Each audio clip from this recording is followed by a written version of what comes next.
सैकड़ों तो आपकी तलफ़ुज़ की गलतियां होंगी, तजवीद पढ़ी नहीं होती हमने, नमाज में उल्टा सीधा पढ़ रहे होते, रब्बी जालनी, ओ भाई रब्बी जालनी है, जालनी कहां से आ गया? जिम पे तो फतह है ही नहीं, यहाँ पे जिम साकिन है, रब्बी जालनी। सुब्हानक अल्लाहुम्मा, कल्ला नहीं है, सुब्हानक अल्लाहुम्मा, थोड़ा उठाना होता है ताकि अलिफ मद्दा पूरा बने, खड़ा ज़बर है, अलिफ मद्दा के बराबर खींचना है इसको, दो हरकत के बराबर, सुब्हानक अल्लाहुम्मा। वत्तबारक अस्मुका, वत्तबारक, ओ भाई वत्ता नहीं है, वत्तबारक अस्मुका। अत्तहियातु, ओ भाई अत्तहियातु नहीं है, अत्तहियातु है। सुभान रब्बिल आला, सुभान रब्बिल अजीम, ना भाई ये नहीं है, सुभान रब्बी यल अजीम, सुभान रब्बी यल आला, ये है। आप सुनाइए, मैंने तालीम बालगान का मदरसा बहुत पढ़ाया, जब मेरे सामने आते थे ना, कितने साल से नमाज पढ़ रहे हैं? 25 साल से। अच्छा सुनाओ जरा सूरत सुनाओ, ओ भाई एक नई सूरत की शक्ल सामने आती थी, जबर की जगह जेर, जेर की जगह पेश, पेश की जगह कुछ। मैं आपसे गुजारिश करता हूं, मैं आपको हकीर नहीं समझ रहा हूं, आपकी तहकीर बयान करना मकसूद नहीं, खुदा की कसम ख्वाब गफलत से जगाना मकसूद है। आज आप चेक भरते हैं ना, चेक, जितने यहाँ चेक भरने वाले मौजूद है उनसे पूछिए, इतने आराम से भरते हैं, कहीं टेढ़ा मेढ़ा ना हो जाए, बाउंस हो जाएगा, और कहीं अगर गलत हो जाए ना तो ऊपर साइन करना पड़ता है, वरना ये रिटर्न हो जाएगा ये चेक बैंक से, ओवर राइट हो गया है, तब कहीं जाके वो कैश होता है।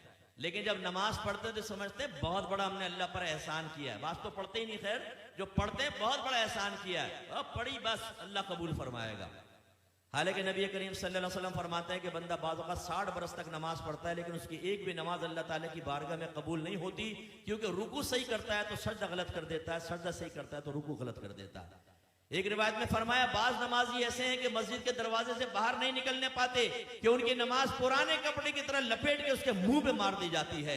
एक रिवायत में फरमाया, जब नमाजी बाज़ औक़ात नमाज खत्म करता है तो नमाज उससे ये कहती है, अल्लाह तुझे ऐसा ही बर्बाद कर दे जैसा तूने मुझे बर्बाद किया।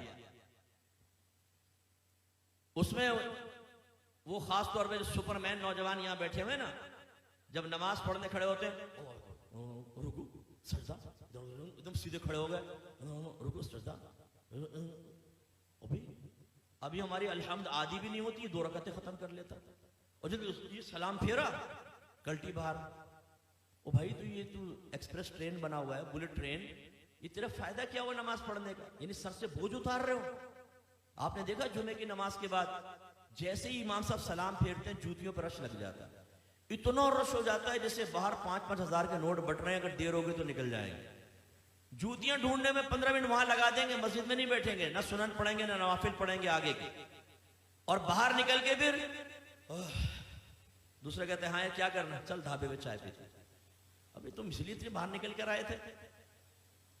ये भी जिम्नन बात आ गई तो मैं आपको अर्ज कर दूं, गौर से करें, गौर से देखें, और अपने बारे में मैं भी सोचता हूं, आप भी सोचें। नबी करीम सल्लल्लाहु अलैहि वसल्लम फरमाते हैं कि मस्जिद की और मोमिन की मिसाल ऐसी है जैसे मछली और दरिया, कि अगर मछली को दरिया से बाहर निकालें तो वो उस वक्त तक चैन से नहीं बैठती जब तक दोबारा दरिया में ना आ जाए। और मुनाफिक की और मस्जिद की मिसाल ऐसी है जैसे परिंदा और पिंजरा, कि अगर परिंदे को पिंजरे में बंद कर दें तो फड़फड़ाता रहता है कि दरवाजा खुले और मैं उड़ जाऊं, और जैसे खोलते हैं उड़ जाता। अपने बारे में हम सबको गौर करना चाहिए, हम में मोमिनाना सिफत है या मुनाफिकाना सिफत है। इमाम साहब सलाम फेरते हैं, दुआ भी नहीं मांगते, ये बस इमाम साहब ने सलाम फेरा फौरन उठ के बाहर जूती लेके बाहर। लेकिन नबी करीम सल्लल्लाहु अलैहि वसल्लम ने फरमाया कि जब कोई नमाज पढ़ के अपनी जगह बैठा रहे और जानबूझ के अपना वुजू ना तोड़े तो फरिश्ते उसके लिए दुआए बख्शिश और मगफिरत करते रहते हैं जब तक कि वो उठ ना जाए।